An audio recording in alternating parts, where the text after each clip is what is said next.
আসসালামু আলাইকুম প্রিয় ভিউয়ার্স, সবাই কেমন আছেন? আশা করি সবাই ভালো আছেন। আজ আমি আমাদের ঘুঘু পাখিগুলোর ভিডিও করার জন্য ঘুঘু পাখির কেজের কাছে আসলাম। এসে দেখলাম যে অনেক মশা। আমাদের ঘুঘু পাখি আপনারা দেখতে পাচ্ছেন, সবসময় আমাদের ভিডিওতে দেখবেন যে ঘুঘু পাখিগুলো মশারি দিয়ে ঢাকা থাকে, যেহেতু অনেক মশা যেন ঘুঘু পাখিকে কামড়াতে না পারে, তার জন্য আমরা এই সিস্টেম করে রেখেছি। তো ভিডিও করতে এসে আমি দেখলাম যে অনেক মশা। তো আমি বাইরে যখন ভিডিওটা চালু করলাম তখন আমার হাতে অনেকগুলো মশা বসলো। তারপর আমি ভিডিও চালিয়ে নিলাম যাতে ভিডিওতে কোনো সমস্যা না হয়, এই জন্য। তো আমরা ভিডিও করতেছি, দেখলাম আমাদের ঘুঘু পাখিগুলো একবার নিচে নামে, আবার তাদের বাসার কাছে যায়। ওদের বাসায় একটা বাচ্চা আছে, বাচ্চাটা দেখতে মাশাআল্লাহ অনেক সুন্দর হয়েছে। তো সাদাটা হচ্ছে নর, আর হচ্ছে এই ঘুঘু পাখির যে কালারটা আছে না, এই কালারটা হচ্ছে আপনার মাদি। তো দুইটা আসলে অনেক সুন্দর, দুই কালার হইলো, ওদের জোড়াটা খুবই ভালো হয়েছে। তো আপনারা দেখতে পাচ্ছেন বাচ্চাটা দেখতে ওর মায়ের মতো হয়েছে।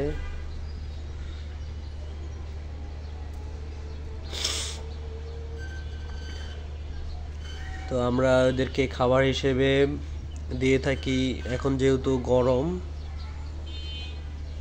তো আমরা খাবার হিসেবে দিয়ে থাকি গম, তারপরে হচ্ছে ভুট্টা, তারপরে বাজরা, চীনা, এগুলা দিয়ে থাকি। সামনে কয়েকদিনের মধ্যে শীত পড়বে, তখন আমাদের খাবারের আইটেম চেঞ্জ হবে। তো আমাদের নরটা দেখতে অনেকটা বড়, দেখতে খুবই সুন্দর। ওর সাদা এবং কালো রিং আছে গলায়, দেখতে মাশাআল্লাহ। এবং বাচ্চাটা দেখেন, বাচ্চাটা খুবই সুন্দর। ওর চোখগুলো একেবারে মার্বেলের মতো কালো, মার্বেল পাথরের মতো কালো, আর দিন দিন বড় হচ্ছে।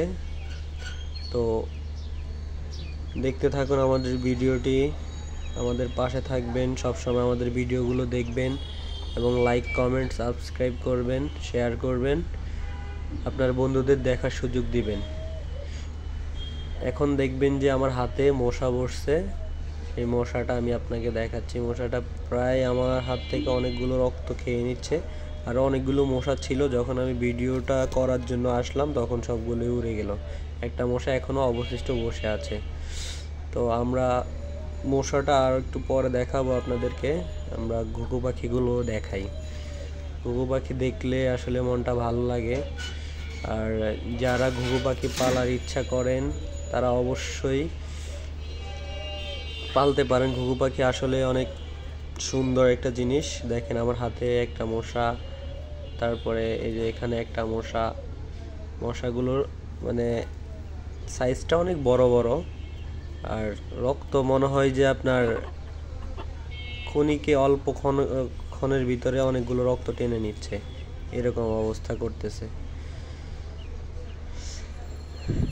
তো আমাদের ভিডিওটি কেমন লাগলো অবশ্যই কমেন্ট করে জানাবেন।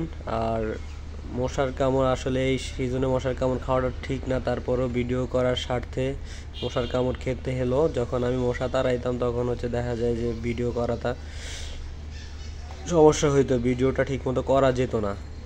তাই আর কি, মশার কামড় খেয়েও আপনাদের জন্য ভিডিওটা তৈরি করলাম। সবাই সুস্থ থাকবেন, ভালো থাকবেন, আল্লাহ হাফেজ।